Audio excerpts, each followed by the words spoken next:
uno de los hombres más poderosos del mundo, ocupa un cargo que existe desde hace casi 2000 años. Aunque el mundo cambie y la fe evolucione, su autoridad perdura. Lo que comenzó con un apóstol se ha convertido en 1.200 millones de fieles seguidores de un hombre. Él es la cabeza de la Iglesia Católica, el Papa. Y esta es su historia de poder.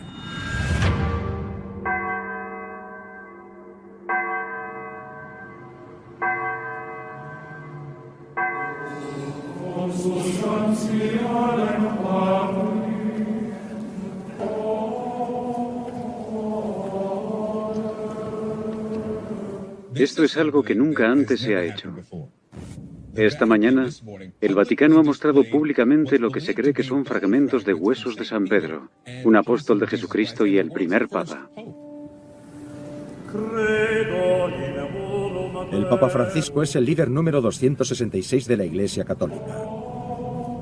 Durante los últimos 2000 años, a pesar de que el mundo no pare de cambiar, los católicos han recurrido al Papa como modelo de fe, moralidad y orientación divina. Pero, ¿quién es esta figura que significa tanto para tantos? ¿Y cómo ha llegado a ser uno de los hombres más poderosos del mundo?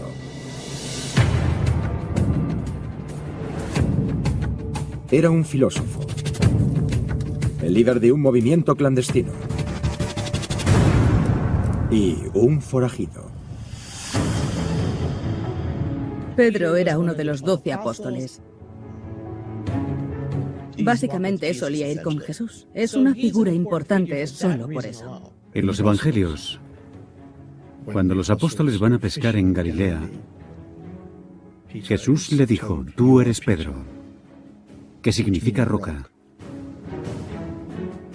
Y sobre esta roca edificaré mi iglesia y te daré las llaves del reino de los cielos.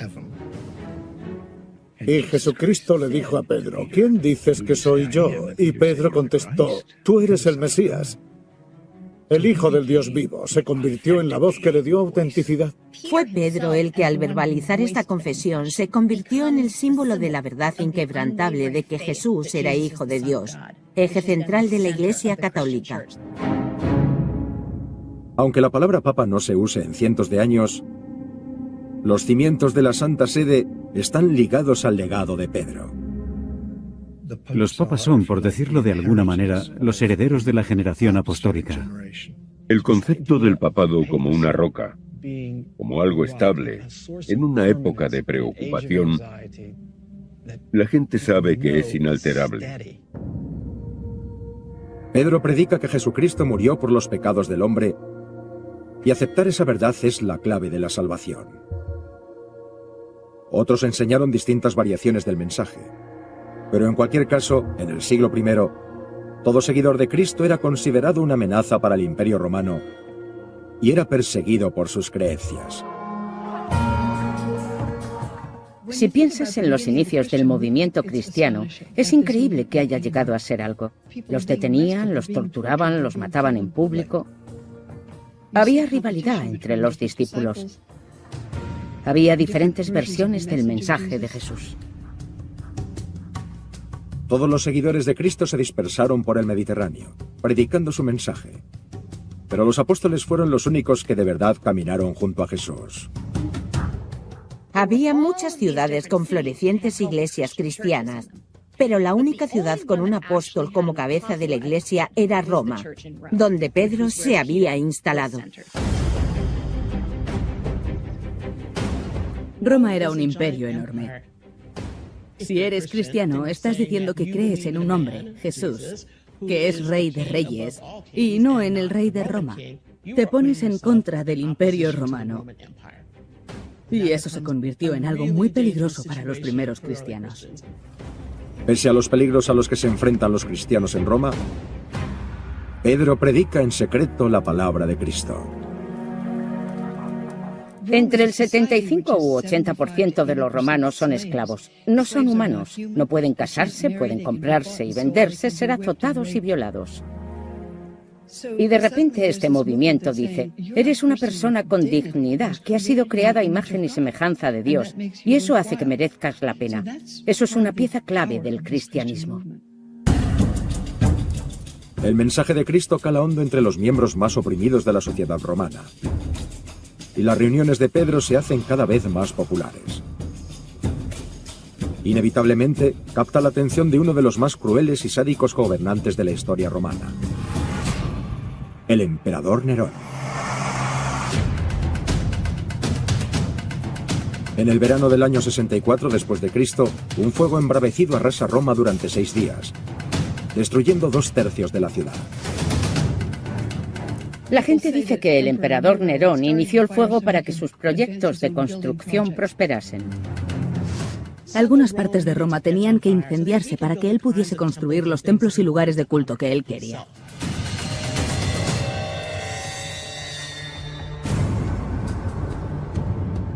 Los rumores de que Nerón había iniciado el fuego se extendieron.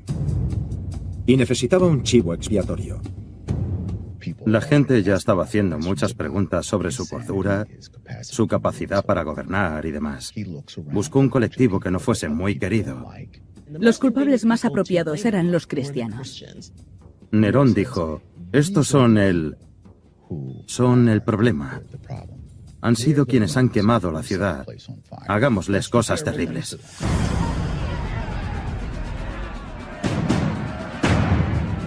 Nerón ordenó a sus soldados que reunieran a todos los cristianos que encontraran.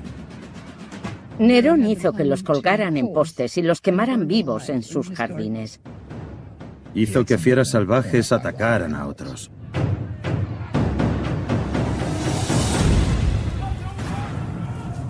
Poco después, Pedro es capturado en una de las redadas. Es declarado culpable por insurrección y es sentenciado a morir en la cruz. Se le crucifica boca abajo. Es una forma horrible de morir. Dice que no quiere morir de la misma forma en la que murió su Señor y Salvador. Quiere morir boca abajo porque él no merece morir de la misma forma en la que murió Jesús. La muerte de Pedro fue una gran pérdida para la primitiva comunidad cristiana. Pero morir en nombre de Dios lo convirtió en un mártir y aseguró su legado como el primer líder de la Iglesia y algún día llegaría a ser el hombre más poderoso del mundo. La historia nombró a Pedro el primer papa. Tras la violenta muerte de Pedro, los cristianos se dieron cuenta de que tenían que organizar su movimiento si querían sobrevivir a la tiranía romana. Pensaron como los revolucionarios norteamericanos, ya que uno dijo, debemos apoyarnos mutuamente o acabaremos colgados por separado. Tomaron un acuerdo con una serie de normas. En las profundidades de la biblioteca privada del Patriarcado Ortodoxo Griego en Jerusalén, se encuentra un documento de 2000 años de antigüedad que esboza las primeras directrices conjuntas del cristianismo. Se llama Didache. Estos archivos recogen cómo fueron los inicios de la Iglesia. Este documento estuvo perdido hasta que en 1883 se encontró una traducción griega del siglo XI. Nunca antes ha sido grabado, por miedo a que lo robasen o lo profanasen. Entonces no existía la Biblia. ¿Cómo transmites la fe? Y las normas de comportamiento y un servicio religioso. El Didache enseñaba todo eso. Pero resumir las reglas es solo el primer paso. Los cristianos también necesitaban infraestructuras para llevar a cabo esos hábitos. Pensamos que el cristianismo son todas esas basílicas que hay por todo el mundo. Pero antes de eso, lo que había eran iglesias en las casas. Y si había una serie de casas con iglesias, necesitabas a un encargado. Los cristianos intentaban organizar su comunidad para que la gente reconociese quiénes eran los miembros de esa iglesia. Querían una jerarquía siguiendo el modelo del ejército romano. El obispo era el hombre con más poder eclesiástico en la ciudad. Como Roma es la capital y el centro del imperio, el obispo de Roma se convierte en el líder de los otros obispos, un puesto que al final se conocerá como papa. Durante 200 años tras la crucifixión de Pedro, los obispos y sus seguidores siguieron siendo perseguidos y ejecutados por los emperadores romanos. Hasta que aparece un héroe inesperado.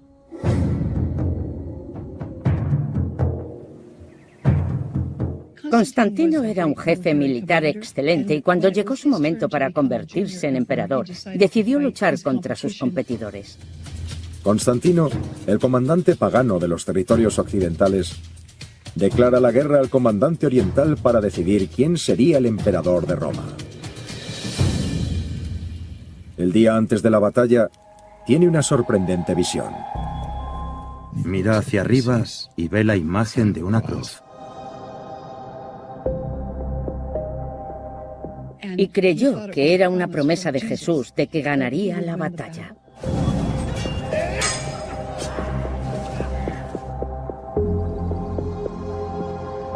Constantino gana la batalla. Y el nuevo emperador cambia para siempre debido a esta visión.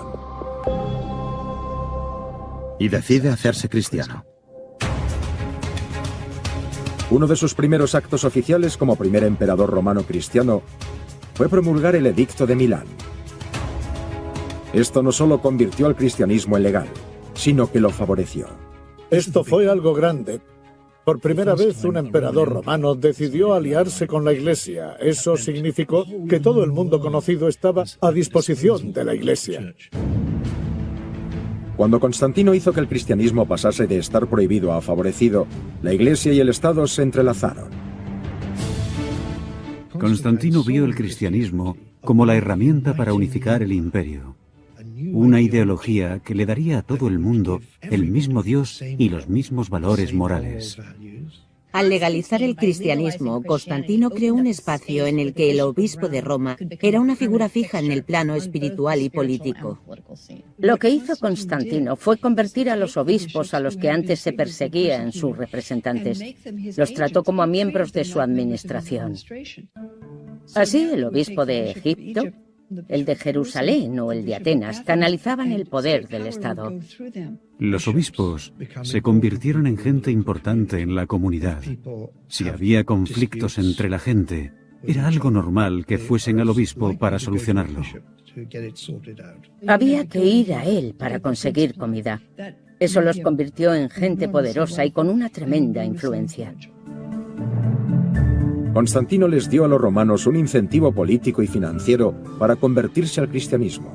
Concedió a los cristianos exenciones tributarias y a las iglesias exención fiscal.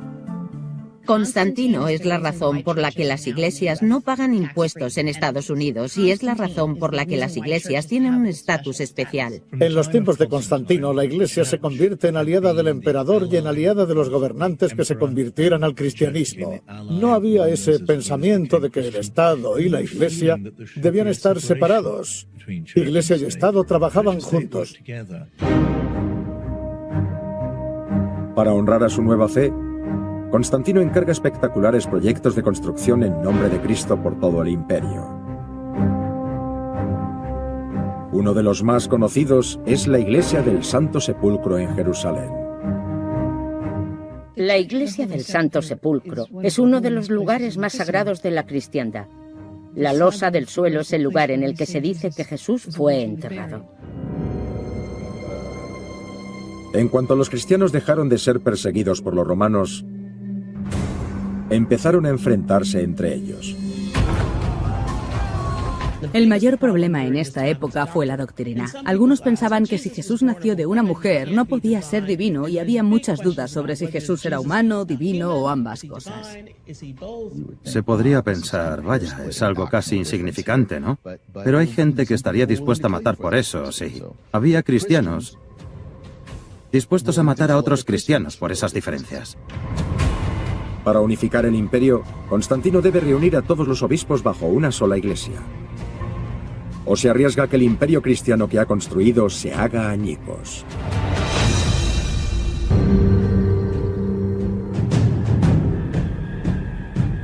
Con Constantino y el obispo de Roma, el cristianismo ha pasado de ser una secta perseguida a ser la fuerza dominante del mundo occidental. Constantino era la cabeza del Estado y la cabeza de la Iglesia. Seguía siendo romano y, según la religión romana, el emperador también era el sumo sacerdote. Constantino tomó el camino de seguir su fe, en lugar de imponer lo que ahora llamamos separación de poderes. Pero, a pesar de la ventaja política de la que goza el cristianismo tras siglos de persecución por no creer en los dioses romanos, los cristianos se matan entre ellos por disputas y cuestiones de doctrina. Constantino necesitaba unir su imperio de alguna manera. Lo había conquistado, pero estaba desmoronándose. Estaba enfadado y dijo: mirad, estáis discutiendo por cosas triviales. Yo detuve las persecuciones, deberíais estar agradecidos. Así que organizó un concilio para unificar la Iglesia.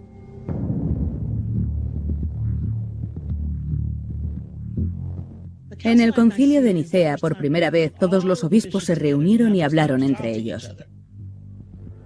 El concilio fue la primera reunión de los grandes líderes de la Iglesia. En él se fundó el colegio cardenalicio de hoy día.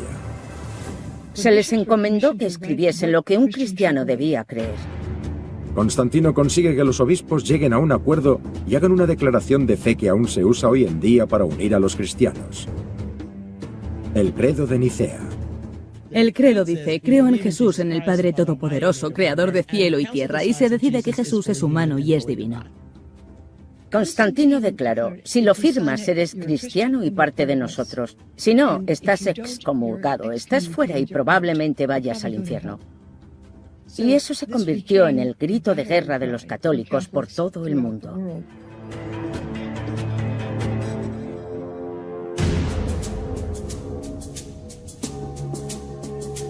Con la Iglesia unificada tras el Concilio de Nicea, Constantino busca estabilizar los cimientos religiosos de su imperio.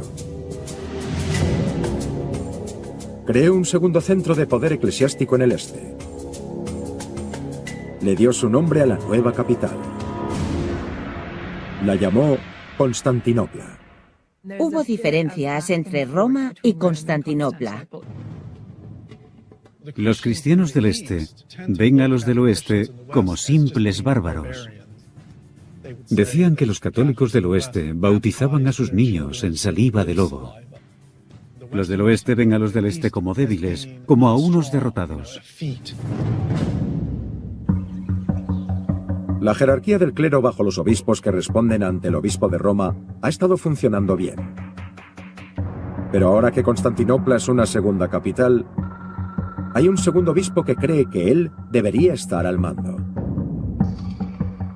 Hubo disputas entre el obispo de Roma y el de Constantinopla. Cada uno se veía como un líder con mucho poder y ambos competían con el otro por autoridad. A pesar de los esfuerzos de Constantino por unificar su imperio bajo una sola iglesia, el este y el oeste siguen en desacuerdo. 7 años después del Concilio de Nicea, Constantino muere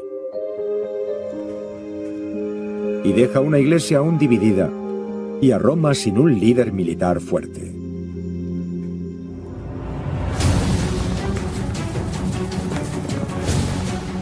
Durante alrededor de los siguientes 100 años, después de la muerte de Constantino, los bárbaros paganos atacan Roma desde el norte.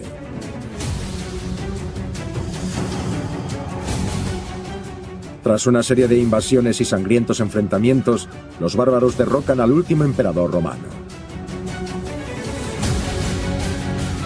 La ciudad eterna, que fue hogar de 2 millones de personas, ve su población reducida a menos de 30.000. La que fue capital política y espiritual del imperio, Roma, está ahora casi abandonada, y así permanece cerca de 200 años. En el siglo VI, Roma está más sucia y peor gobernada que en los tiempos de Constantino.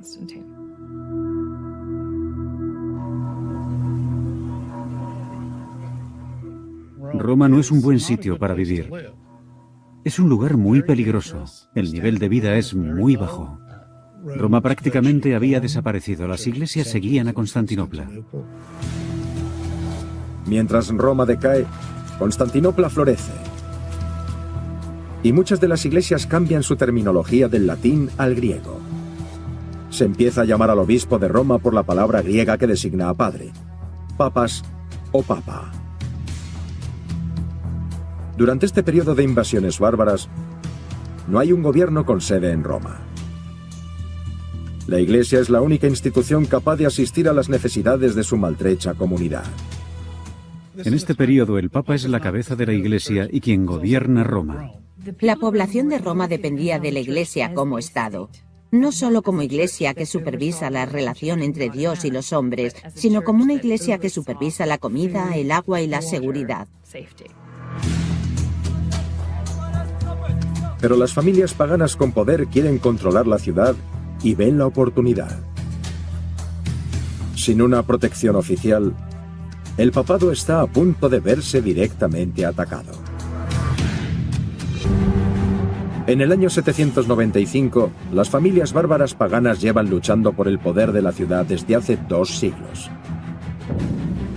Y el papado es el único obstáculo en su camino.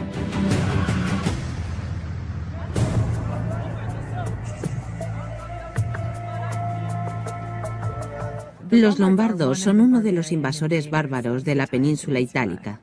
Querían conquistar Roma y hacerse con el territorio que gobernaba el papado.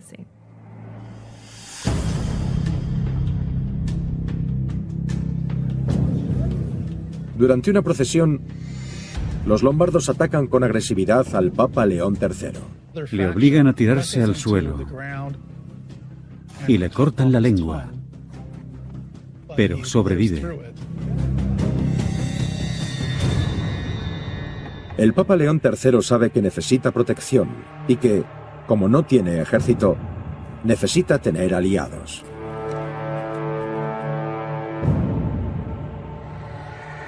Escoge al rey más poderoso de Occidente, Carolus Magnus, rey de los francos, más conocido como Carlomagno. El día de Navidad del año 800, el Papa León III pide a Carlomagno que vaya a Roma, donde lo corona emperador Augusto. Carlomagno asumió el papel de defensor de la fe. El momento en que León III coronó a Carlomagno es muy importante. Ahí se vuelve a unir la Iglesia con el imperio. Cuando un papa corona a un rey, el papa le da al rey terrenal un poder temporal y divino. La decisión del Papa León III de coronar a Carlomagno emperador Augusto hace que el papado se distancie de la Iglesia del Este. La relación entre Roma y los cristianos del Este hace tiempo que no es buena. Según él lo ve, Carlomagno es ahora el único emperador cristiano legítimo. Cuanto más poder consigue, más crece su animadversión hacia el líder de Constantinopla. Ese es el verdadero inicio del cisma entre la Iglesia ortodoxa y la Iglesia católica. 2 siglos después de que Carlomagno y el Papa León III unieran el occidente de Europa bajo el papado de Roma, el este del imperio se separa y empieza a llamarse a sí mismo la Iglesia Ortodoxa griega, bajo el patriarcado de Constantinopla. La palabra católica fue universal hasta el siglo XI, puesto que había una sola iglesia. Una vez que Constantinopla rompió su lealtad con el Papa, podemos encontrar referencias a la Iglesia Católica de Roma, que ya no es universal, sino que es la Iglesia con base en Roma.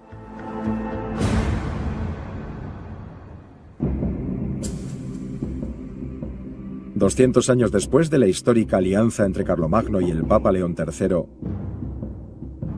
el Papa Urbano II gobierna el oeste del imperio desde Roma, y el patriarca reina en el este desde Constantinopla,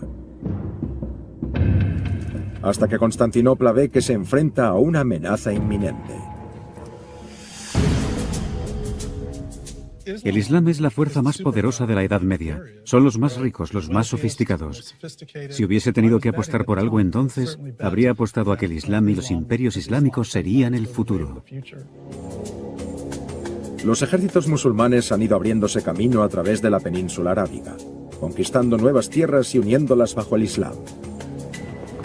Hace ya un tiempo que conquistaron Jerusalén y ahora se dirigen hacia el siguiente bastión cristiano. Los musulmanes barrieron lo que hoy conocemos como Turquía y llegaron bastante cerca de Constantinopla. Cuando casi puedes ver a los musulmanes en la otra orilla, es hora de avisar a los cristianos que quedan para que te ayuden.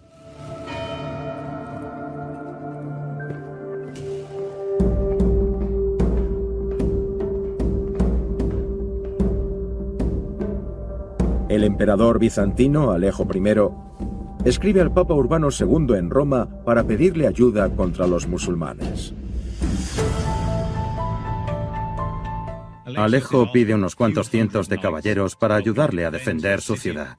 Lo que consigue es algo totalmente distinto. Urbano II responde en parte a lo que quiere el emperador Alejo. Como líder de la Iglesia, intenta mejorar el bienestar espiritual de su gente, pero también es un político.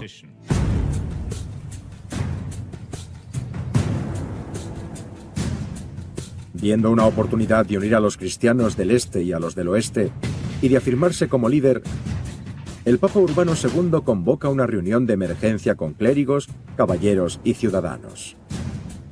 Probablemente fue el discurso más famoso de la Edad Media.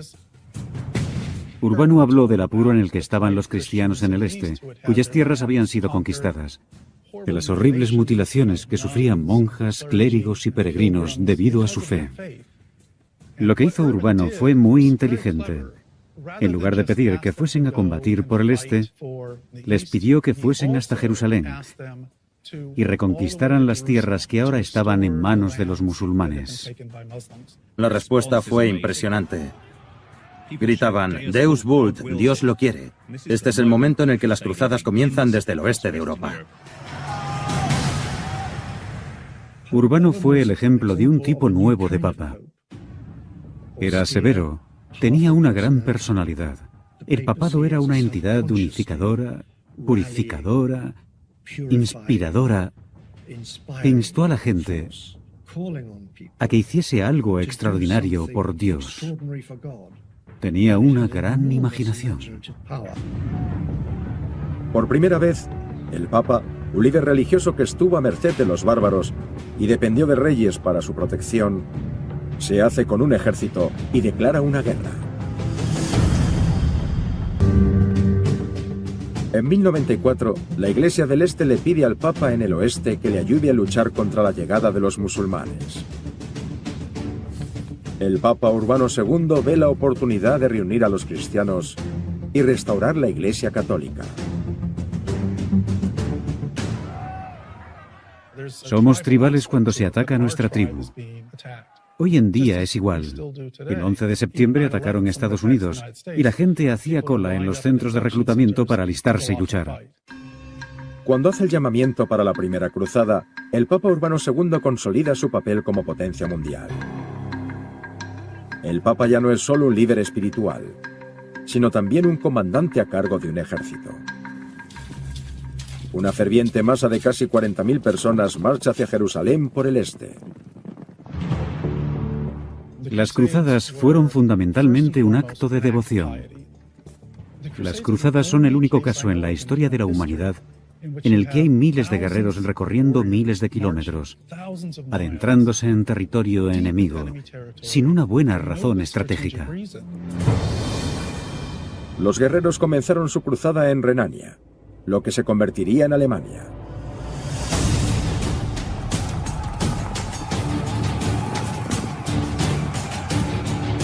La destrucción en nombre de Cristo arrasó con todos los no creyentes a su paso. Una de las cosas terribles que hizo este grupo fue atacar a los judíos en Renania. Decidieron que, al haber sido los judíos responsables de la muerte de Jesús, como iban a atacar a los enemigos de la Iglesia, tenían que empezar en casa antes de hacerlo fuera. La masacre de Renania fue solo el principio de lo que se convirtió en una contienda religiosa liderada por el Papa.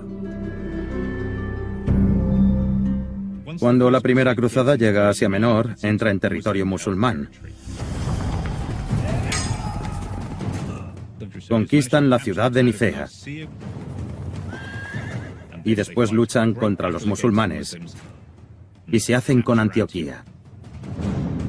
Animados por sus grandes e inesperadas victorias, los cruzados están convencidos, sin lugar a dudas, de que Dios está de su lado, y se preparan para devolverle al Papa la joya de la corona del cristianismo: Jerusalén.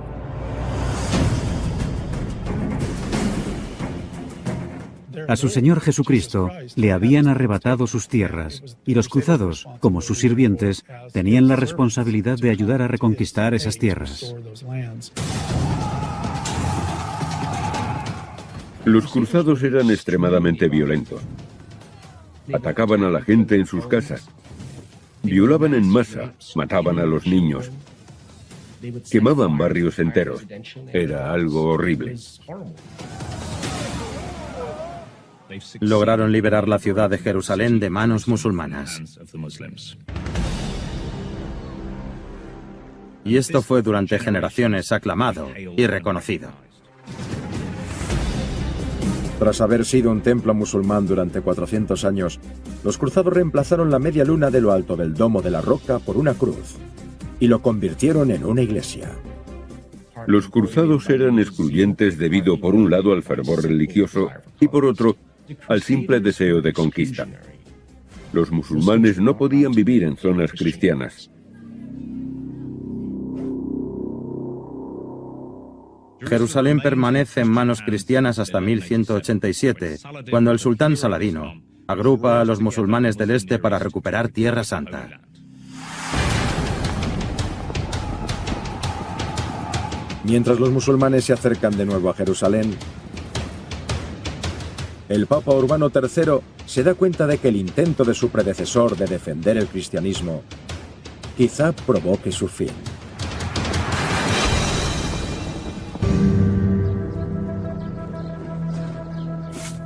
El Papa tiene que andar con pies de plomo en lo relativo a Tierra Santa.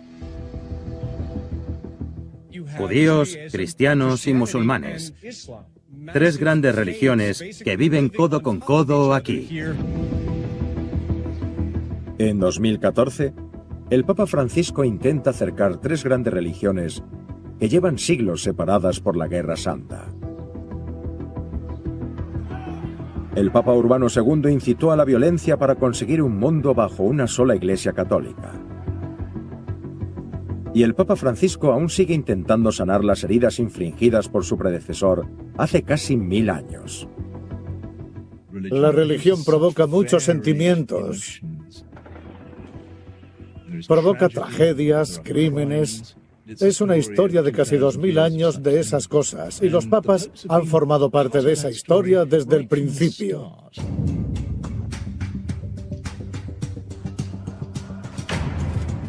En 1187, tras solo 88 años bajo mandato cristiano, el ejército musulmán de Saladino vence a los cruzados y recupera Tierra Santa para el Islam. Cuando Saladino recupera Jerusalén en 1187, los suyos sugieren destruir el Santo Sepulcro. Es la tumba de Cristo. Él dice, no, dejemos que así siga. Saladino conoce el poder de la misericordia. Gobierna de forma muy diferente a como lo hicieron los cruzados. Saladino creía que cristianos, judíos y musulmanes podían y debían vivir en paz.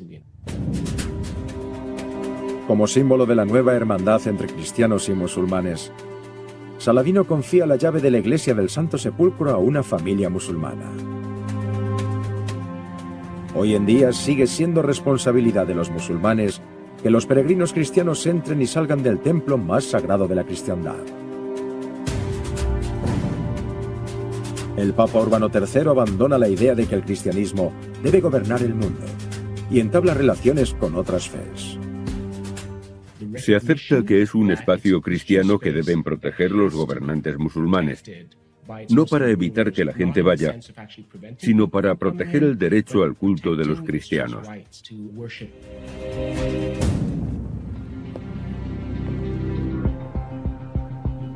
Abrir y cerrar las puertas del lugar más sagrado para los cristianos en Jerusalén es responsabilidad de los al-Husseini desde hace 8 siglos. Soy el custodio de la iglesia del Santo Sepulcro. Llevamos protegiendo la iglesia desde el año 1187. El gesto de Saladino representa en gran parte lo mismo que el papado hoy en día.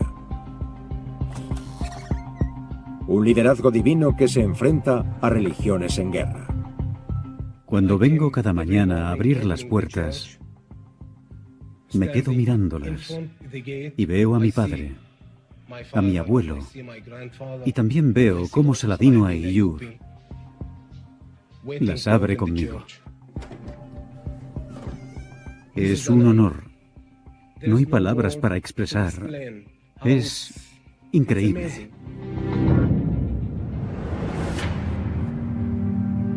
Hoy, casi 1000 años después de la primera cruzada, las zonas del monte del templo de la ciudad vieja de Jerusalén siguen siendo uno de los lugares más disputados de la tierra.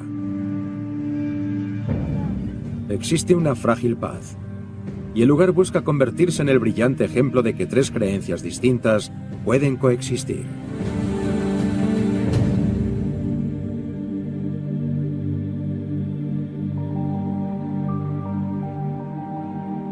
Es un lugar sagrado para todos.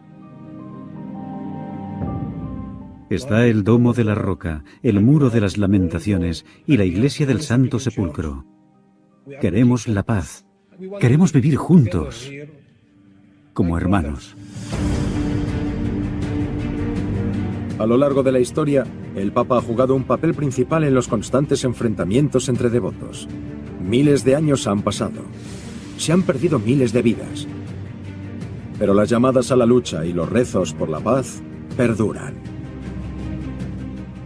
Los seres humanos se enfrentan constantemente al reto que significa vivir en paz y armonía con quienes son diferentes a ellos. No es algo nuevo. Los mundos de Urbano II y del Papa Francisco son muy distintos, pero ambos se enfrentan a lo mismo. Ambos tienen como tarea liderar la fe en un mundo lleno de conflictos por la fe. En marzo de 2000, el Papa Juan Pablo II pidió perdón por las cruzadas y las violentas campañas de sus predecesores. Pedimos perdón por el uso de la violencia en nombre de la verdad y por haber sido indiferentes u hostiles hacia otras religiones. Los papas de hoy prefieren seguir el ejemplo de Saladino y predican la coexistencia, a diferencia del Papa Urbano II, que eligió la guerra.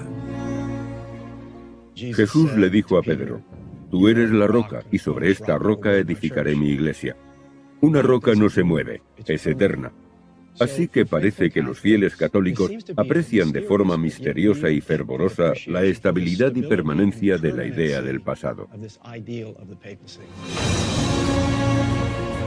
En contra de lo esperado, y a pesar de todas las amenazas que su reinado ha sufrido, 2000 años después de la muerte de San Pedro, el Papa permanece a la cabeza de una de las instituciones con más poder del mundo.